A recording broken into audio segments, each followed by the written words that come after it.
So I'm Michael Feldman. I'm the co-facilitator of the Theater and Policy Salon. Thank you so much for joining us at NYU, Washington, D.C. for a Theater and Policy Salon on attainment, fulfillment, and resilience. So glad to have you here, and I wanted to introduce my distinguished panel.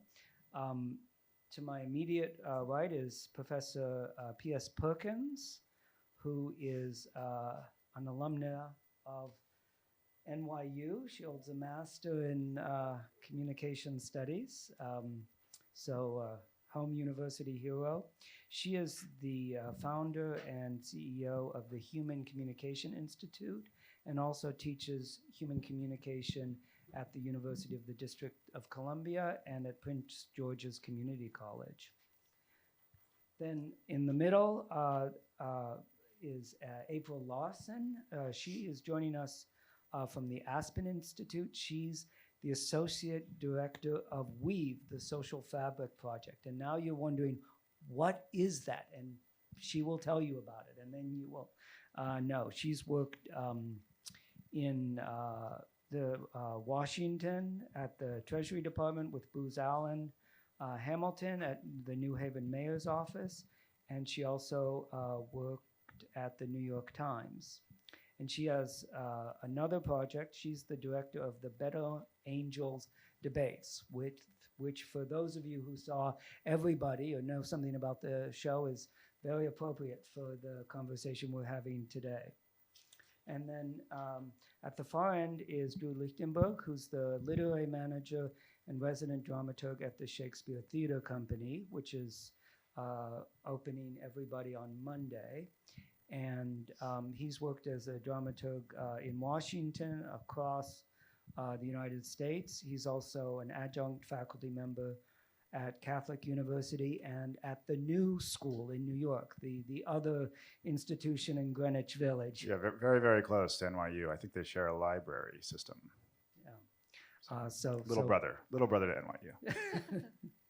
NYU. And he has a doctorate in fine arts from the Yale School of Drama. So I wanted to start out. I know most of you saw Fences, which is wonderful.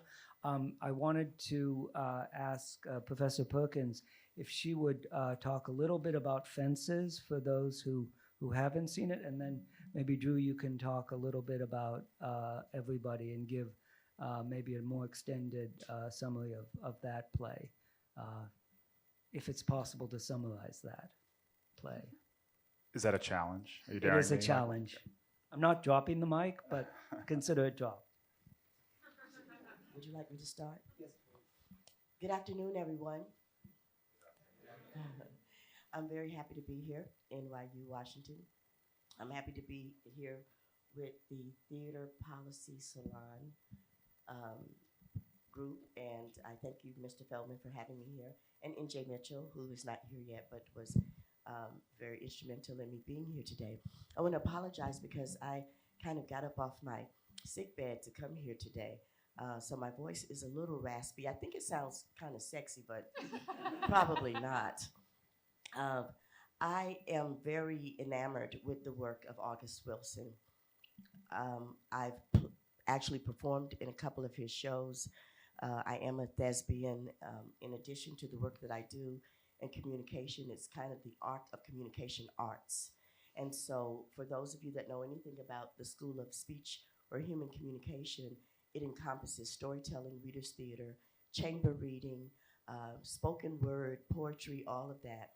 And so I kind of built my life around living through words, whether it's in front of the classroom, whether it's on the stage.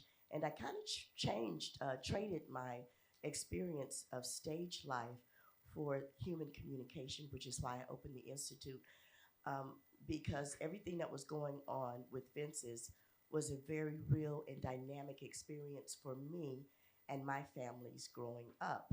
And all of those characters were very real. Troy, Mason, his wife, his son. It was just like kind of sitting in the neighborhood and seeing this dynamic of Black men and women at a time when there were not very many opportunities for them to experience and self-actualize. And most of you at this point have heard about Maslow's hierarchy of needs and the issue of self-actualization. Well, we're still living in a time where people are not able to quote unquote self-actualize in terms of their individual pursuits and gifts and wants and desires. And so you have this dad who grew up in an era where there were very limited opportunities for Black men, and he drove a garbage truck. He didn't drive, actually. He took up garbage, but he was the first Black man that was given the opportunity to drive the truck after he petitioned for that to happen. But along with that was the bitterness of, that's not what I wanted to do. That wasn't what I had planned to do in my life. He was a great baseball player. And throughout the play, he bragged and bragged about his stats and how, you know, none of the people that were in the field today, past or present, could touch him and the work that he had done and the prowess that he had as a baseball player. This created an exceptional amount of bitterness in him. And he kind of just wrapped it around, well, this is the way it is. This is the way life is. And I'm just going to move forward and take care of my wife. And that I kind of got out of bitterness, but she's here with me now and my son. But make sure that he doesn't go through the same thing I went through. So I'm not going to have him dream like I dreamed. I'm not going to have him think that he could possibly be somebody, because that story is not for little Black boys and it's not for little white Black girls. It's only for them. And so that theme runs through the story. And as a result, his relationship with his son is extremely toxic, even after his death. And his wife just hangs in there, even through all of the ups and downs of what he brings her. I am aware that many of you saw the play. I know that you saw what he brought home to her. But this isn't something that was unusual to me. I didn't necessarily know that in my family, but I knew many people whose dads and granddads looked elsewhere to try to find some level of fulfillment that they could not find in themselves personally because they weren't able to do what they were born to do. And so I think Fences is a wonderful show that talks about not just the past, but the present, because there's still very many people caught up in that, what they consider to be a never-ending systemic nightmare. I think it was also the part of the brother who was not well, and the hope that he kept bringing in. You know, there was always somebody in the family that you kind of hid or that you didn't quite, you know, you tolerated to a certain extent. I thought the ending of the play was brilliant. I thought the way that they played that and just the light that shined on the possibility that, well, maybe things will change. And so I'll leave it at that. It was a wonderful show about resilience, about anger, about love stays on no matter what, and about recapturing what it is that we all need to recapture when there's pain and suffering that goes on. And so for me, it was very real. And I hope you understood what August Wilson so aptly showed us about Black life and those that come in contact with it at that particular time. It's not a whole lot different now. Thank you. Drew, do you want to talk about everybody and maybe mention the playwright and how you see him in the history of August Wilson? Yeah, I'd like to start with that actually. And we were actually talking just in the green room before this talk started about the relationship between Branden's work and Wilson's work, because I would sort of frame everybody in Branden's work within the body of writers who are part of a post-Wilsonian generation of African American playwrights. Terrell McCraney, Marcus Gardley, Jackie Sibley's Drury. Terrell actually, I think, apprenticed with August, was his assistant on his final production of Radio Golf at Yale Rep. And what's interesting about all of these writers, in Branden in particular, is that they pick up the themes that are implicit in August's work, and yet they are sort of not rejecting necessarily. It might be a kind of Bloomian anxiety of influence or an Oedipal struggle. They choose to adopt a different dramaturgical form or frame. They reject Wilsonian realism in favor of a different kind of delving into these issues of systemic inequality or self-acceptance, love. So Everybody is a play. And the other thing that's interesting about Branden is that he is a Black writer who mostly adapts and rewrites and transforms plays, source material from white, dead authors. So with An Octoroon, it's a rewriting of a 19th century melodrama. An octoroon is a racial term that is now outre for someone who has a percentage of Blackness in their genetic material. And this play, Everybody, is a rewriting of the medieval morality play, Every Man. And in the case of An Octoroon, Branden challenges the racial preconceptions of 19th century America by reconfiguring the racial casting. He has a white actor play a Native American character in redface. He has a Black actor play the white protagonist hero of the play in whiteface. An octoroon. In An Octoroon. And he has a Native indigenous actor play sort of the role of the Uncle Tom character in a parody of blackface minstrel show type representations. So Branden's work is a kind of archaeological work, revisiting these painful forms from the past and trying to create a safe space for Blackness within what has been a historically all-white space, the classical Western white male canon. And Every Man is a play that Shakespeare would have seen as a young man. It's an allegorical secularization of the biblical theme of death, redemption, and passing up to heaven. And it has traditionally been played by a white man, i.e. every man standing in, representing all of humanity. And what Branden does in the play, for those of you who haven't seen it yet, is he stipulates in the script that it must be a diverse cast in terms of not just race, but also in terms of gender, also in terms of sexuality.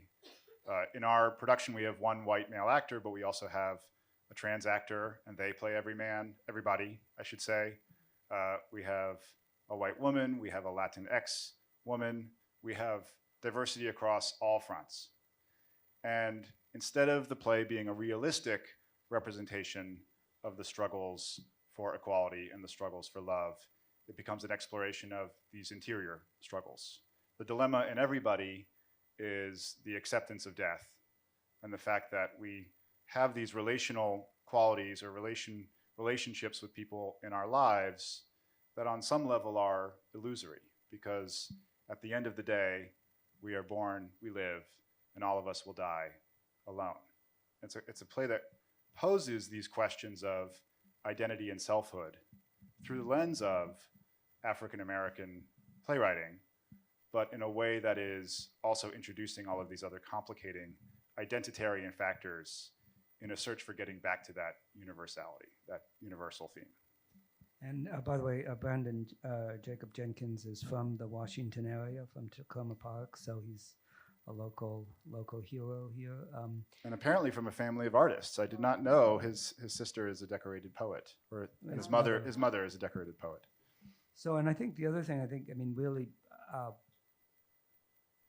I think we were talking about the fact that everybody's really part of the new African American plays that are designed to speak really to the millennial and the younger generations, and so it's translating some of these ideas to really our current life here. Is that fair? Yeah. Can I swear? Yes, you can. So there are a lot of fucks and shits in this play. It's written in a colloquial 21st century prose that is distinctly and self-consciously anti-classical. So the form of it is engaging in a deeply classicist way with historical representations of the body and of the self, but the language in which it communicates is, I would say, radically ironic and contemporary. Well, thanks. So I appreciate that. And so now I want to go to the audience's role in these works of arts. So I'm going to ask the panelists to give their response to these two works, Fences and Everybody. And then I'm going to ask you for your reactions to either Fences, if you've only seen Fences, or for both works, if you have seen both. And so have that in mind. But first, Pamela, can you give us a sense of your reaction to both plays? I just saw everybody. I'm so used to using my voice in the classroom.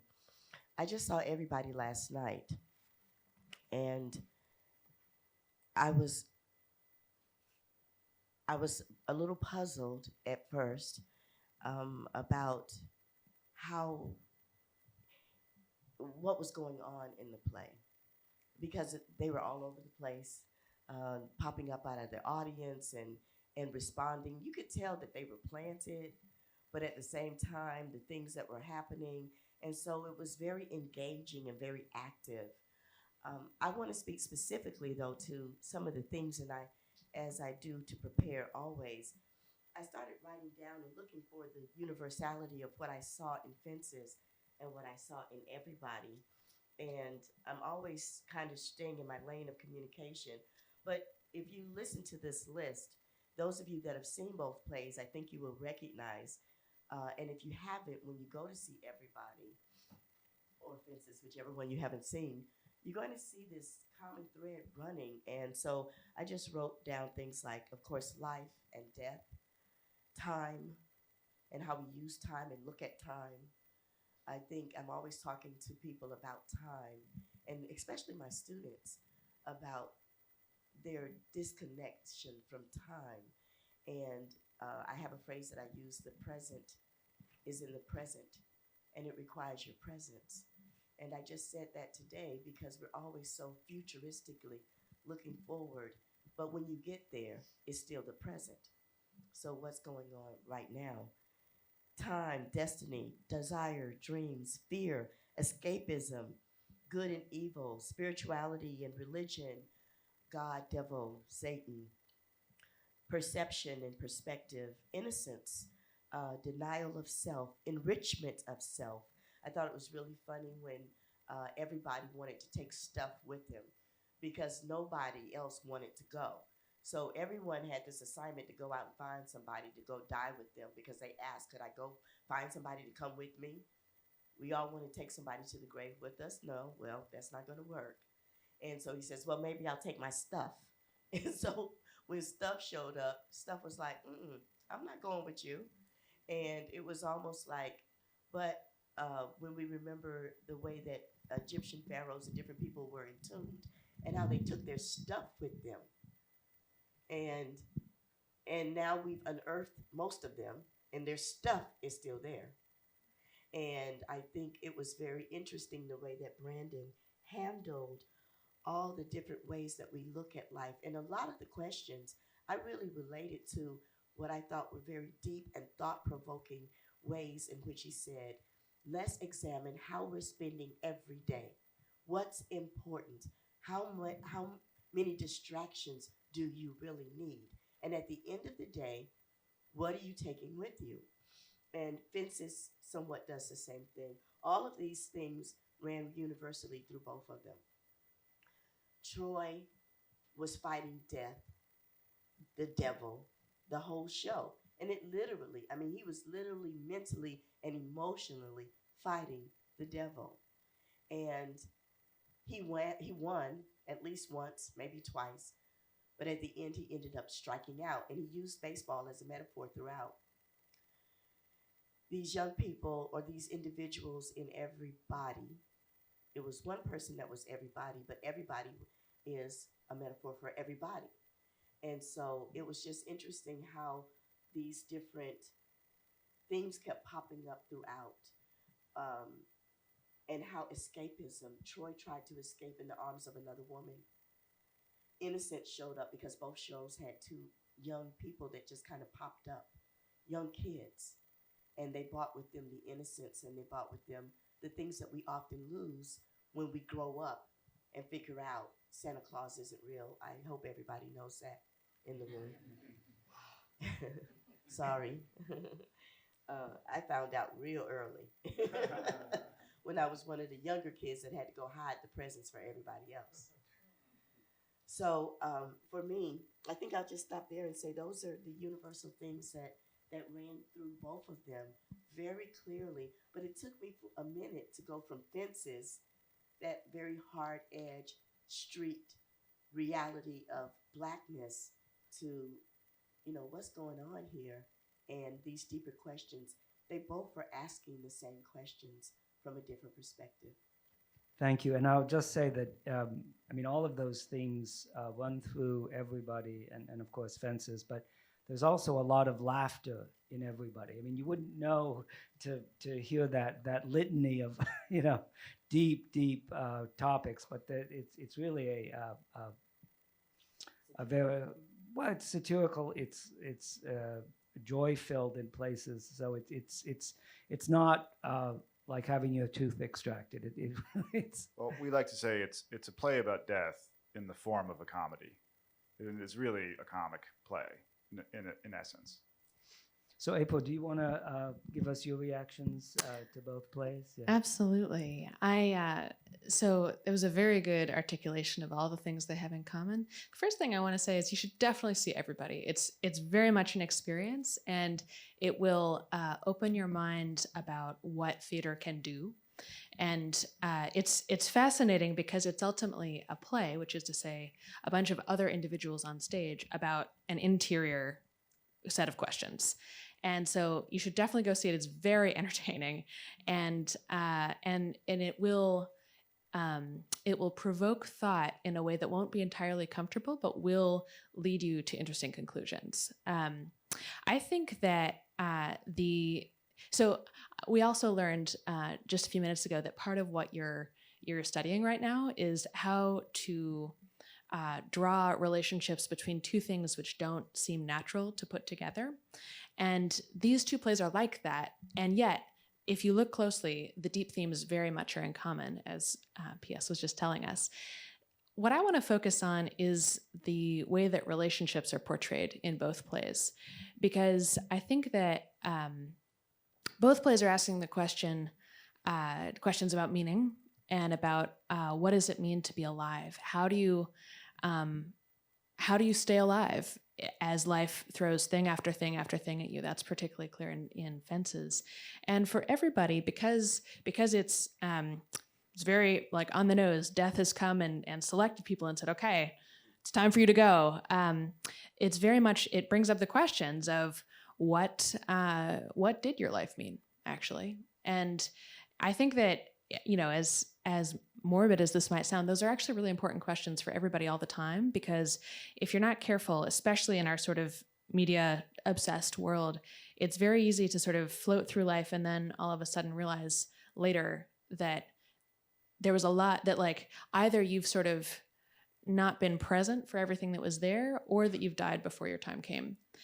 And the easiest answer, I think, to where do you find meaning in life is relationships. And we'll talk more about, this is why I work for Weave, and I'll explain more about what that is, I think, later in the panel. But with regard to the two shows, everybody shows to me the life of an individual who hasn't shown up for people enough to really have deep relationships that make people say something like, I love you enough to sacrifice for you. I love you enough to maybe come with you, even though I might never come back. And it's very, it's a kind of dark show in that regard.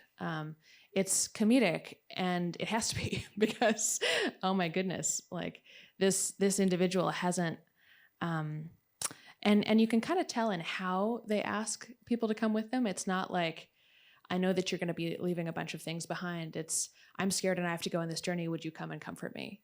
So there's something to learn there about what it looks like if you don't develop deep relationships. And then in Fences, the people in Fences clearly have deep relationships. It's a family, but that's a very good picture of what relationships look like when they're under extreme duress.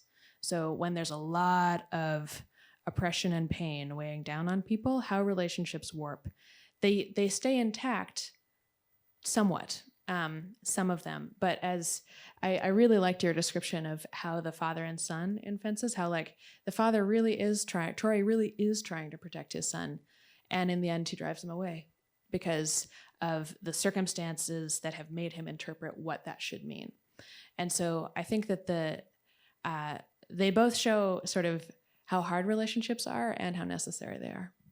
Well, thank you, April. And the other thing I would just mention, I mean, for me, I mean, I think in both plays where certainly I was just absolutely rooting for, you know, for Troy and for Corey and for everybody, and just hoping, even though I kind of knew better, that they would, you know, reach some sort of absolution and some level of comfort. And so I think, you know, I really felt the experience of these protagonists as they were going through this incredible test. So that was, I think, something that really struck me with both productions. Drew, do you want to talk about your reaction both as a part of the production team, but also as sort of an observer? I would love to. And I really want to come back to what April said about relationships, but you'll have to put a pin in that or remind me, because I think that's so interesting about the idea of the depth of relationships in the play, or lack thereof. But I do think that what really binds these two plays together, in a sense, the large project of Wilson's work and of Branden's work is time and history. And there's a famous essay by Susan Laurie Parks, who's a member of this post-Wilsonian generation, and she actually famous studied, playwright. She studied under James Baldwin at Mount Holyoke, and the essay is called Elements of Style, and it's sort of a cryptic essay, and it has these pictograms in it. And one of the pictograms, this is an essay about how to write plays. It's a line drawing of Africa, and then a line drawing of North America, and an arrow between them, and an X in the middle of the ocean. And then at the bottom of the picture, it says solve for X. So how do you write a play that is a vessel that contains all that the Middle Passage signifies for African Americans today? And I think that Wilson's cycle is one version of solving for X, that he looks at every decade in the 20th century, and the subjects in the plays change. You know, if you look at Ma Rainey, it's the music industry. Fences, in this case, it's about baseball. Joe Turner's Come and Gone, it's an inn, right? So there's kind of an economic element that he's writing about. In Radio Golf, it's gentrification. But there's also a family element, a relational element that he's writing about. He's really constructing these microcosms of every aspect of African American society. But when you look at the cycle as a whole, he's telling a bigger story. This is the Hill cycle, his 10-play cycle set in a different decade of the 20th century, all of them in Pittsburgh, which is where Wilson was from. And he was from the Hill, which was the section of Pittsburgh.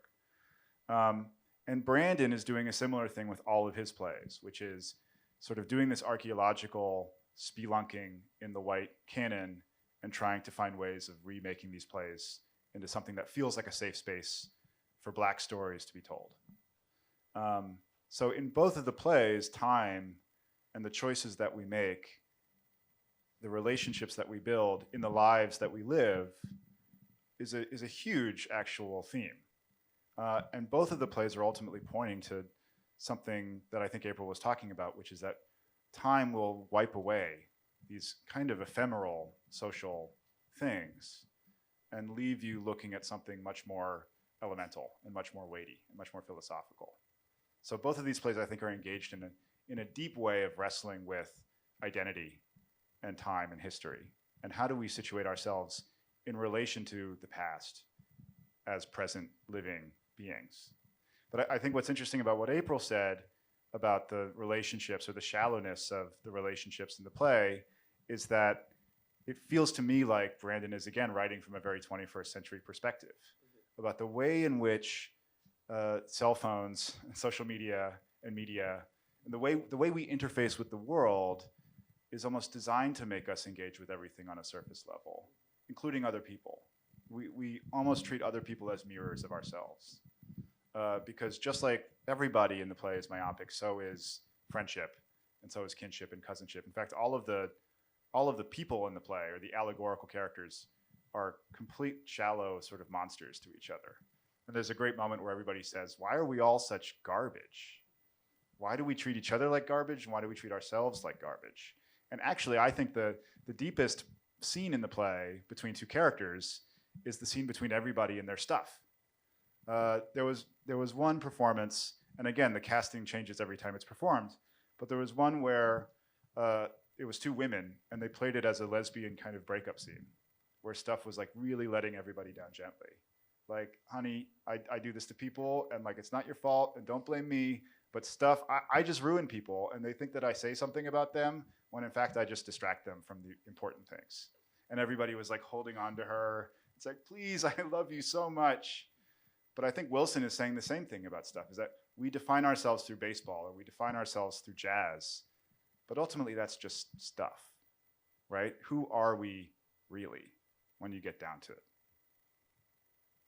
Thank you. And so I think at a minimum, we have to give the digital natives vital response to what Drew was saying. So do people in the audience have reactions to the plays? And I'm going to ask specifically, one of the things that I thought was fascinating about Fences, the production here at Ford's Theater, was the role of Corey, the young son, 17, 18 years old, played with brilliance, I thought, by Justin Weeks.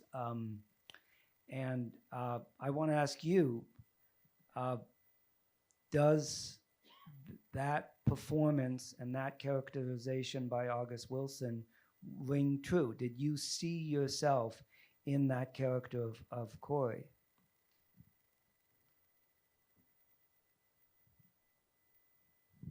Friday afternoon. Yes, sir. There's a mic, if you'll wait for that. I think, like, as far as like not all of us can relate to like sports, and especially like all of us that like some of us probably come from more privilege than they do, just because obviously we go to like upper university, but just the idea of like what your dream is and what you're passionate about versus what our parents want for us. And I felt that was like universally relatable, just because like there's not security in pursuing what's fun a lot of the time. Like your parents want you, there's always the doctor, like parents want you to become a lawyer, something like that. And I think that was also my favorite part of the play, was that like the relationship between Troy and Corey, because you want Troy to be such a monster because of what he does to Rose. And you want him to be a monster because he ruins his son's dream. But at the same time, he failed, and it like ruined his life, and he wasn't happy, and just like his very core wasn't happy. And in reality, like Corey does end up in trouble. Like Lionel suggested he asked his father for help finding a job, and he ends up having to join the military, which like we discuss like contextually would have either put him in like the Vietnam War or Korean War. So there's some truth in what Troy said, even though we want to hate him, like he didn't end up with security. So it was just like a sad ending for both of them. And it's like more relatable on both of their dreams failed, but one person's dream failed because of like societal boundaries, and one dream failed because of the parental boundaries. If that makes any sense. No, that makes a lot of sense, and I think that's a very profound reading of the play. Do people see something similar, or do people have other perspectives? I mean, go ahead. Thank you. I think just another perspective is going back to what you were talking about and deriving meaning from relationships. I like during the play, I thought it was really interesting that we see a lot of relationships happening from like parent to child and husband to wife. And in a certain way, what I kind of took away was that these relationships derive a sort of personality and meaning like on their own, just in that like relationship form rather than just to another person. And what was a common theme was people being more attached or in love, I guess, with this idea of relationship to another person rather than the person themselves, because obviously, like stuff or like people fail, they betray you or they just die. And so when we're thinking about a relationship with Corey, for example, on his relationship to his father, there's the relationship obviously between him and his father, but there's also the relationship of what his father represents to him as an idea of authority, as an idea of an obstacle or restriction to himself. And so I was wondering what we should take away from it, kind of as people who are coming into our own. I guess also from a perspective of, I guess, race relations, especially since, like, is this something that's very primal and universal to all people, that we, in failing to get meaning from people who fail just because relationships are complicated? Is that something that can be uniquely viewed as something that's a result of, like, say, economical circumstances in, like, terms of social inequality? Or is that something universal in all people? And yeah, I was just wondering about that. Thank you. So thank you. That's a great question. I'm going to hold that for just a minute, because the other thing that I wanted to make sure we discussed, especially with the women in the audience, was the role of Rose and in Fences, and how did you think her portrayal represented the situation she was in, and the choices that she had to make faced with that situation?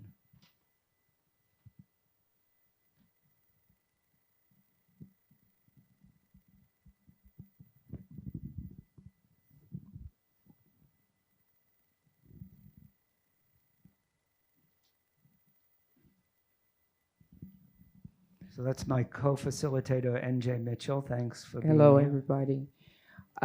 I think that your question is so deep and so important for what these two productions are presenting, and I just wanted to add to that. And maybe if you can determine the difference between winning and success, whenever you're determining with a decision, winning will always be on the side of stuff.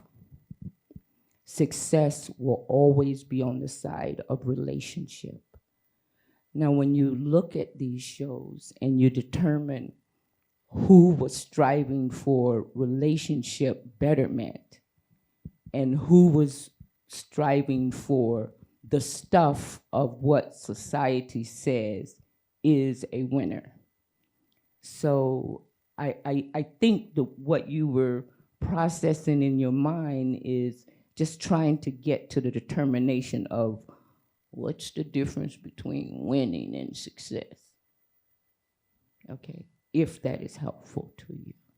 Thank you. And so I do want to answer the question, but I also want to hold the idea of Rose in this conversation, because I think she, in some sense, even though she has fewer lines, she represents a center and a little bit of what you were saying, NJ, about what really matters and what's the difference between winning and success. So, Professor Perkins, do you want to start? And then you can say something. I think that we see this time and time again. I don't know how closely you've looked at your parents and their parents and their parents' parents. How women have been asked to adapt to life circumstances based on the gender roles that society gives them. And within the Black community, the woman has often had to play many roles that would be considered masculine as well as feminine. In terms of gender, I think Rose was somewhat privileged in terms of having a man at that particular time, because Troy reminded me of my dad. My dad was like, you stay home and take care of the kids, and do this and that and the other. But eventually my mother had to go out and work because life circumstances just met them in that way.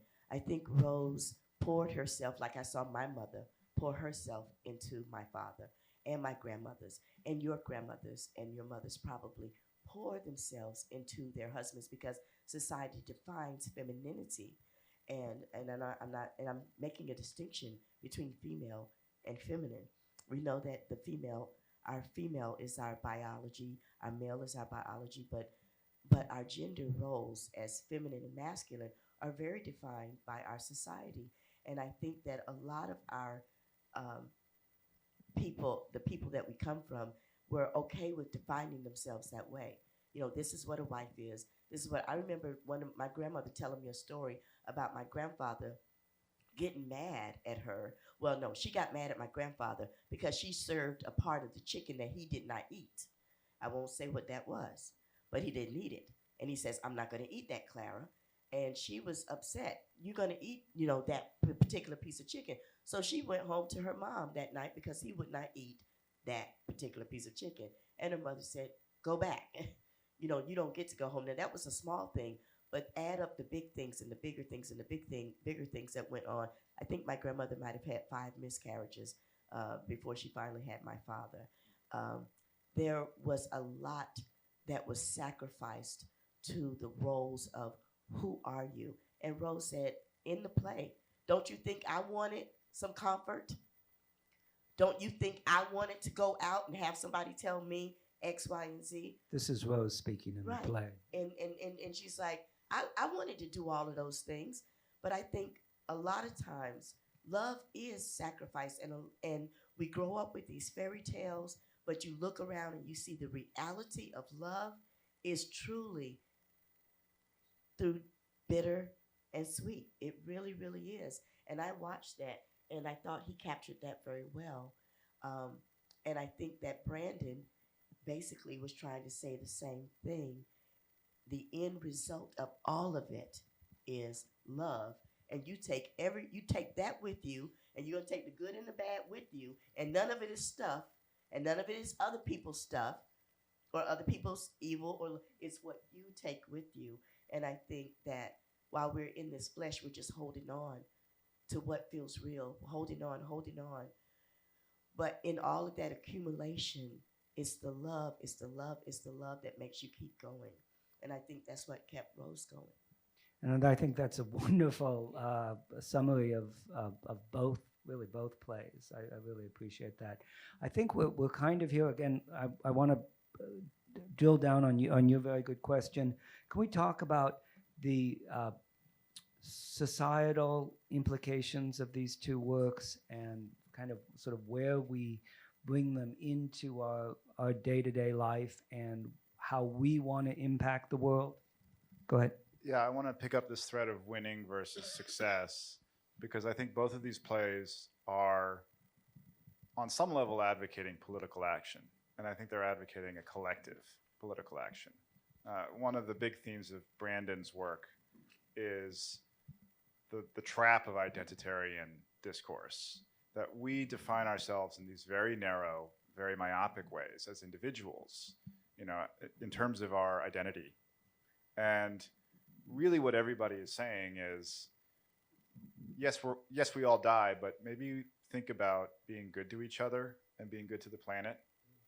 And I think in Wilson too, the family relationships and the romantic relationships are usually extremely vexed sites of some kind of deep trauma or complicated cross purposes. And the harmony in Wilson's plays is often to be found in the collective, in the recording studio or in the diner in Two Trains Running. And Wilson or himself, in the taxi station in Jitney, which Jitney. is playing across town at Arena Stage. And in real life, Wilson was a controversial figure because he forwarded a theory of let's build our own black theater industry in America. Stop letting these plays be performed at white institutions and get together as a collective and build our own industry. So these were actual policy recommendations that he had in the 90s, which were really controversial at the time. And he also was famous for saying that race means something. There's no such thing as colorblind casting in the theater. Color always signifies and always has meaning. So both of them are wrestling with the traps of identity, racial, gender, sexual, and the search for a larger, collective, universal unity. How can we get out of the traps of individual identity and get back to some greater purpose, working collectively together? And Branden doesn't, he kind of ironically says at the end of the play, I don't know, try to recycle, try to not be shitty to each other. You know, it's this kind of reflexive irony that is all over his writing. But I think the moral of the play is very real, that while we're here on this earth, try to do the collective good. So I think, April, you can talk to our responsibility. I'm just framing. You can talk to our responsibility as individuals to the collective that's in these plays. Yeah, absolutely. So I do want to build on that. And it's, I have to tell you, like that line where he was like, well, so what do you do? Recycle? I was like, oh God, is that the best we could do? Like, good Lord. And I just, it's, I think that everybody aptly captures one of the dominant elements of our society, which is individualism. And individualism has a lot of good things, and it comes partly because people like Rose needed to break out of roles like hers. By the way, somebody said we all empathize with Troy. I don't empathize with Troy. I empathize with Rose. I love Rose. And I think that there's this, that America and American culture has forever been wrestling, and actually, I mean, just human beings, with how do you interact with yourself? And so you said self and collective. I would change that frame a little bit because, well, I'm going to introduce, I think that, you know, in the framing of this panel, there were sort of two frames for self. There's sort of the oppression of self, and then there's self-actualization. And those are the two ideas we have. I want to introduce a third one, which is self-transcendence. And I'm going to take a second and try to explain what I mean here, because I think, basically, by the way, for all of you, since I was your age, I've been like just obsessed with the question of like, what is the meaning of life and how do I live a purposeful life? And so all of my work comes from that, and this does too. And so there's our American culture, our prescriptions, right? For if you feel sad, if you feel bad, it's either something external, like do community service, which is a good thing to do, but doesn't necessarily touch you inside, or it's self-care, right? And by the way, I'm a huge fan of self-care. Self-care is great, but somehow we're still circling around this self, around one person. And that, I think, was everybody, the characters, everybody's characteristic flaw in some ways, that they, and many of ours as well, right? And so what I think the way that you actually can find meaning in life, and the way you mentioned society, I think people tend to focus on policy. I'd rather we look at culture sometimes. And American culture is deeply individualistic. We all know, right, that like we shouldn't just pursue material goods. That's the like number one, you know, piece of advice that we all get. Life is about more than just material success. But what we're not taught is how to interact with self and the people around us in a way that can lead to actual meaning. And I think that, so what I mean by self-transcendence is living for others enough that you just are not thinking about yourself.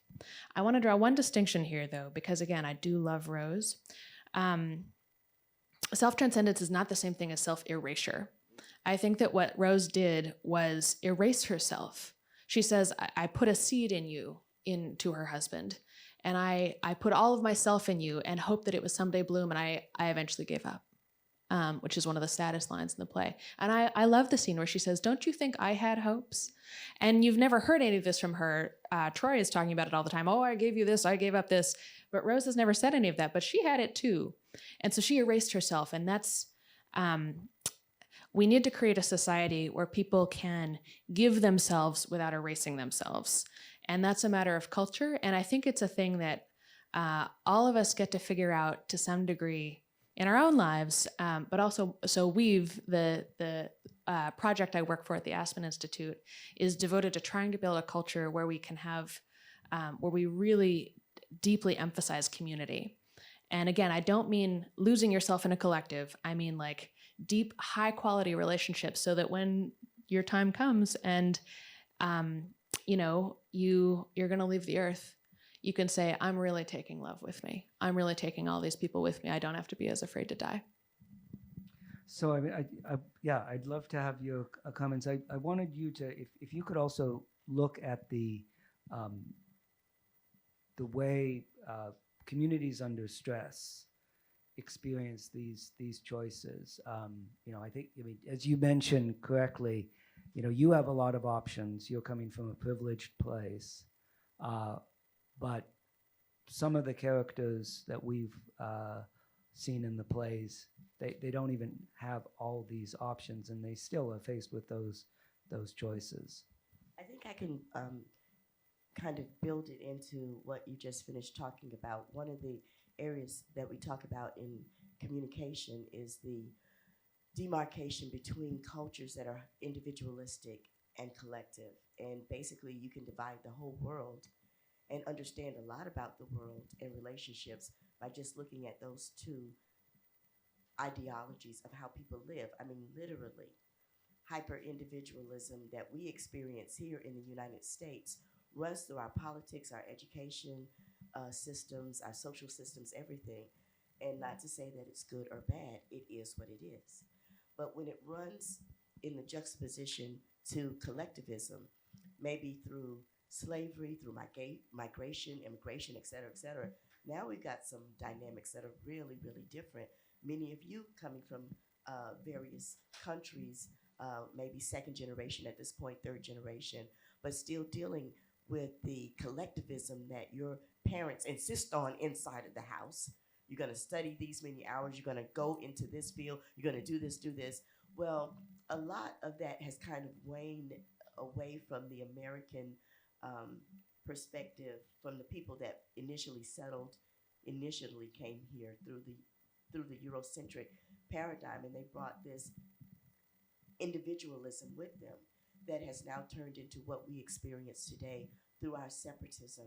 And I think what happens in the Black community, there's still this holding on of collectivism and community. Even in my community here in DC, there's a group of men that sit there every day, and they drink every day, or whatever it is that they're doing. But I'm safe with those men every day.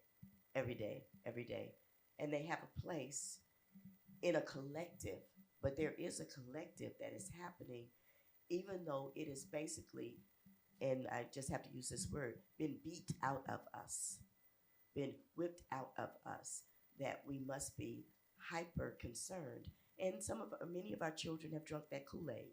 I call it the Kool-Aid, drinking the Kool-Aid. It's just a metaphor of just deciding that, okay, this is the way that I need to live, me, my, and mine. And most of us have done that. Again, there's nothing wrong with it until it starts to fragment the family and hopes and dreams. I have a term that I coined. It's not myself, Paul Neruda. I think his first name is Paul. Anyway, not Pablo. It's a gentleman that wrote on. He coined a term called co-opetition, and I contacted him and asked him, could I use it in my writing? And I reframed it to mean a neologism. I used it as a neologism, and I said, what is co-opetition? Bringing your individual best for the collective good. And so I teach this, and I talk about it constantly. Where are we as a people where we can bring our individual best, because individualism is good, competition is good, having things is good, being able to self-actualize is good. But is that individual best for the collective good? And I think this is part of what Branden is trying to get to in part of what he's doing. Here's all this individual best, individual, but where's the collective good? And when you leave here, what are you leaving here with? In Fences, in most Black writing, they're always trying to get back to that collectivity. And that's why you hear us adopt names that sound very different to you. And I'm even saying to myself, where'd you get that name from? I made it up. Well, what is it? What does it mean? I don't know what it means, but it sounds like me. And so I think a lot of times there are many of us trying to hold on to that collective identity in what we feel is a hyper individualistic pushing away of others. And so we see that in the work. Thank you. I'm going to ask for your reactions. I think we're getting to an answer to your question, sir. So I'd love to get your response to that. But go ahead, Drew. I just have one thing to add in terms of a policy recommendation, and I think it's implicit in Branden's play, which is to make art in a kind of Nietzschean sense. There's a fascinating book called The Birth of Tragedy, where Nietzsche writes about the fall into individuation, out of the Dionysian collectivity that the Greeks originally experienced theater, art, as a ritual intoxication in which there were no selves and no others. It was just a mass of writhing, naked Greek bodies chanting and singing. And in this book, The Birth of Tragedy, Nietzsche actually writes about Hamlet. He says that Hamlet experiences the fall into oneness, individuality, and sees it for what it is, sees deeply to the meaninglessness of life. And the discharge of that is a kind of existential nausea, that he's nauseated by this idea of the meaninglessness of life. And the result is a kind of performative irony, which I think is all over Branden's work, this ironic self-reflexivity. And the only escape from that is back up into the Dionysian oneness constituted by art. And I do think that Nietzsche is a very problematic figure. He's deeply romantic. He's proto-fascist in some senses, but his love of art, his belief in the aesthetic power of art as a kind of safety valve or release valve of the tensions built up in society. I've had more people come to me over this week since we've been performing Everybody, and perfect strangers, and tell me about the death of a loved one in their lives. Because this play is on some level allowing them to process these feelings that are individual and personal to them, but giving them a kind of collective sounding or response or mirror for them. So I think that Branden he also makes fun of his tendency, oh, my friend died, I made art about it, is one of the lines in the play. But also art is a profound way of engaging with these really deep problems of society. And just, to say, for those of you who are at the university here at NYU, Hamlet starts out coming back from university and going back to his family. And so he leaves his university community. Yeah, he goes to Wittenberg, which is where Dr. Faustus and also Martin Luther attended university. So I wanted to give you all in the audience a chance to throw some ideas out, ask questions. After that, we're going to do a lightning round where you're going to get an informal homework assignment. It's not a real homework assignment. Any comments or questions?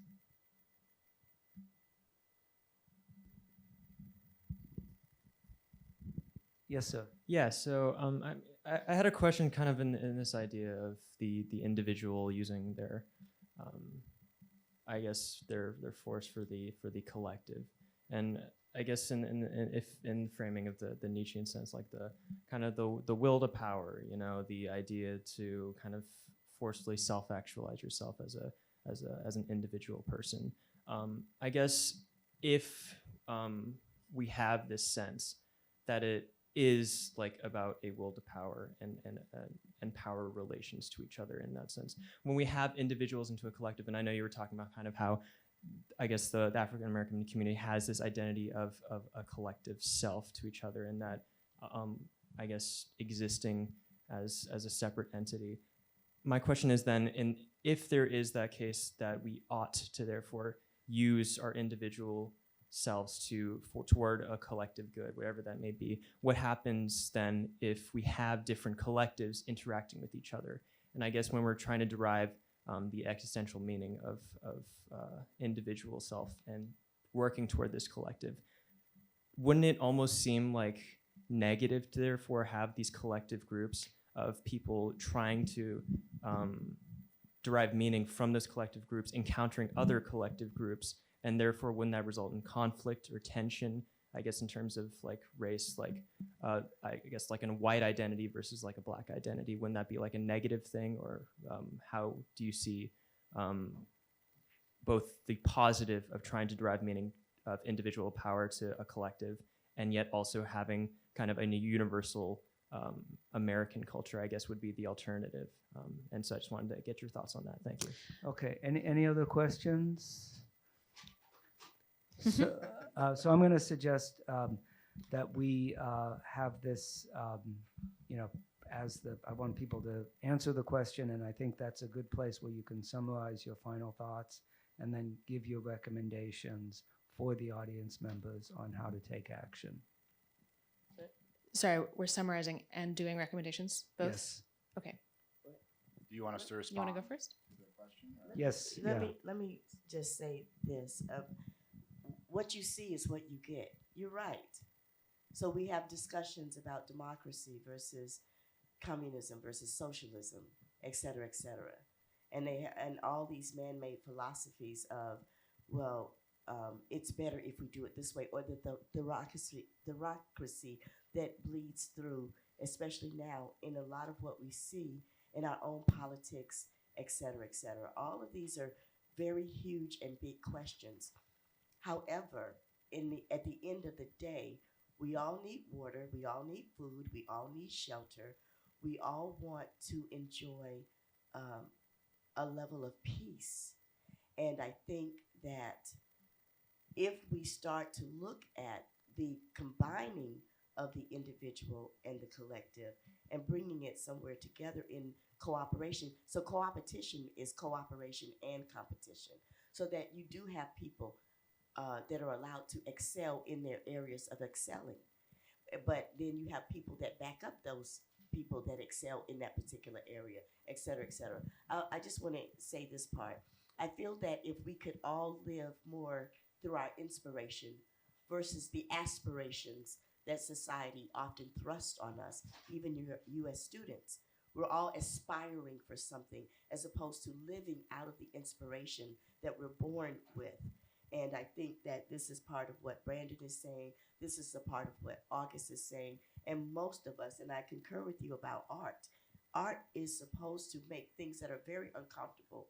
How many of you would feel comfortable watching the realness of what August Wilson put on the stage?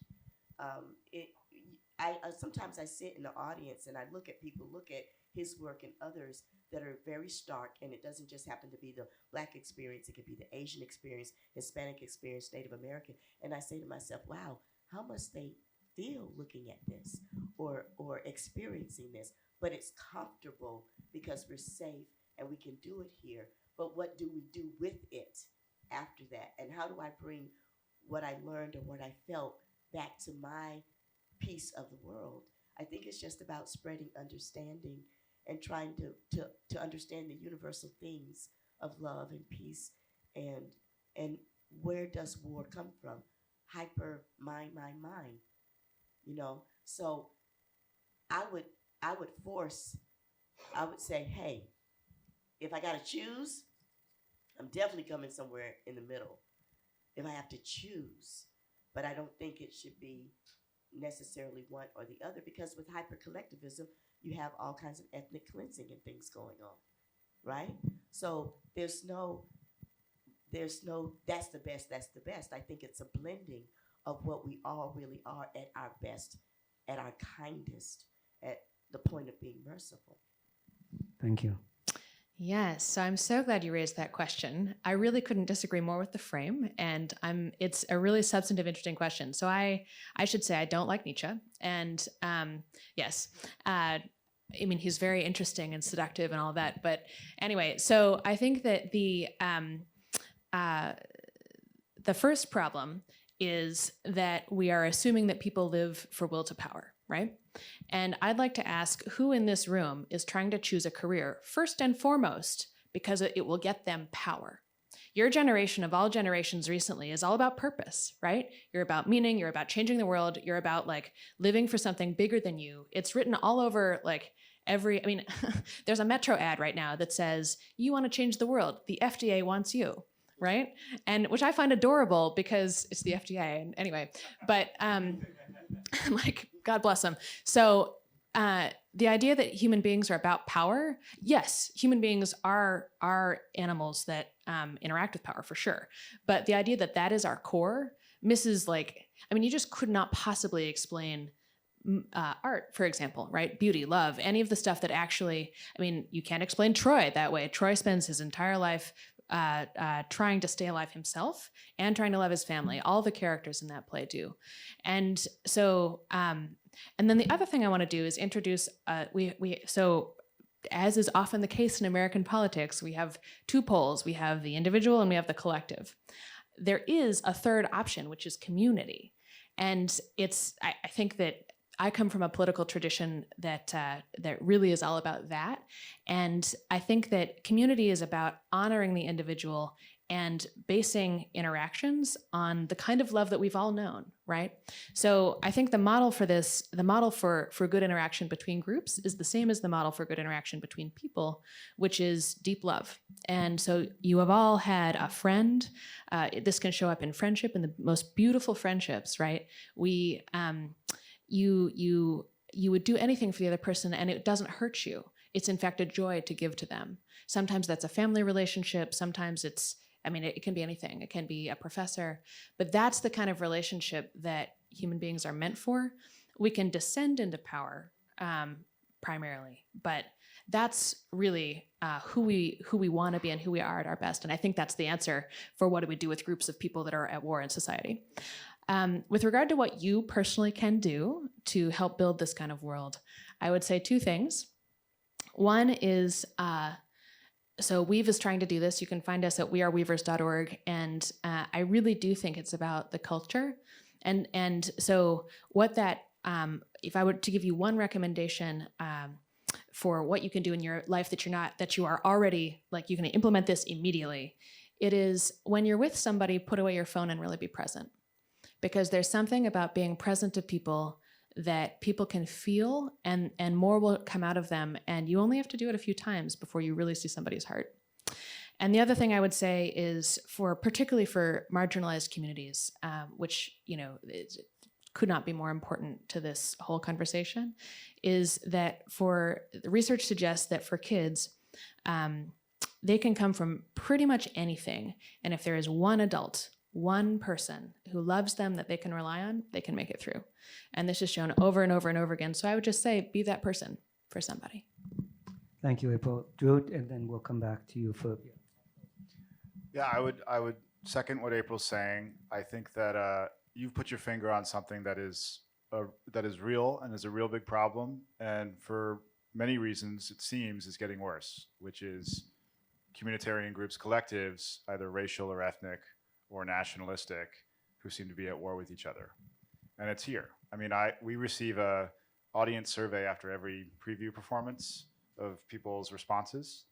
And we had one this morning from somebody saying, I'm sick and tired of you rewriting plays about white men to represent somebody else in their place. And you know, we are just doing our job as theater artists, putting on plays that grant and endow humanity to people, period. You know?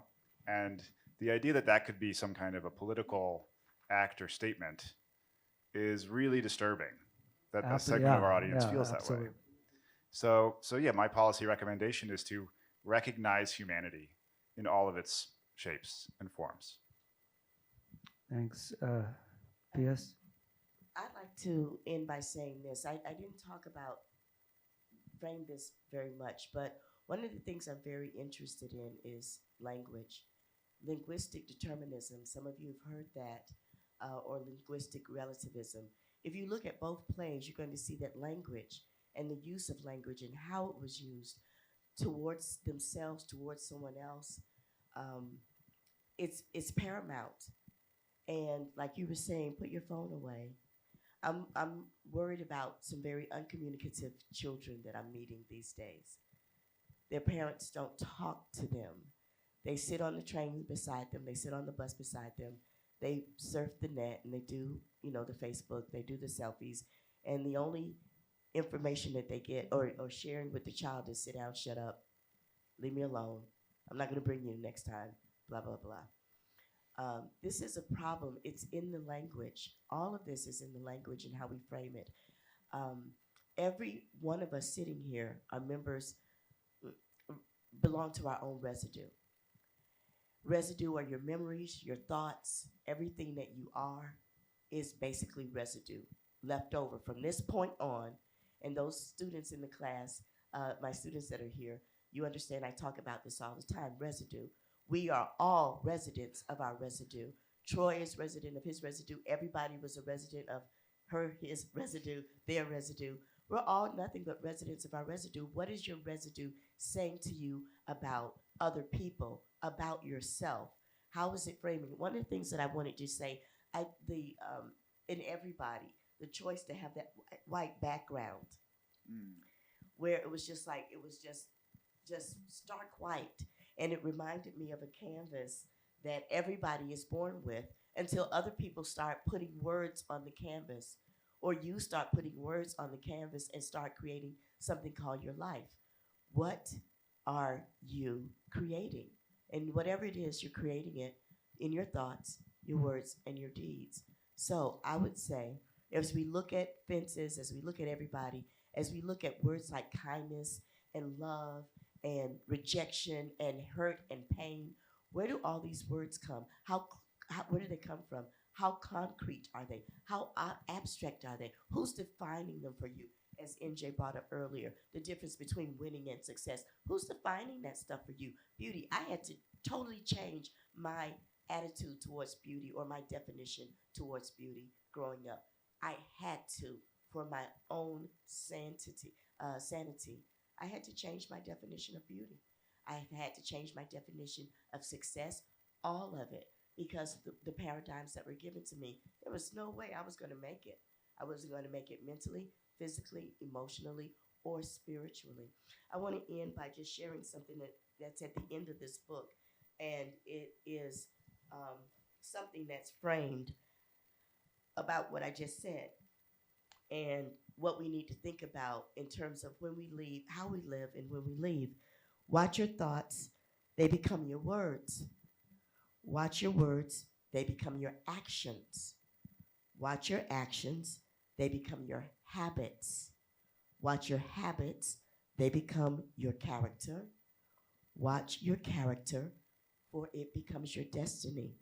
That's by Frank Outlaw, that I decided to put at the end of this book, because to me it says everything about why we're here, why we're honoring Branden today, why we're still honoring Shakespeare and August Wilson and all of these different people that can take words and put them out there to say, look and see, who do you want to be? What do you want to share? How do we want to go out of this thing called our movie? That's it. Thank you very much. So I think we've had a chance to talk about attainment, fulfillment, community, your responsibilities. And I think based on our discussion, I think you want to see fences if you haven't already. I think you certainly want to see everybody and try to figure out what we were actually all talking about and what it actually looks like. Highly recommended. Opens Monday at the Shakespeare Theater Company. Please join me in thanking our panelists.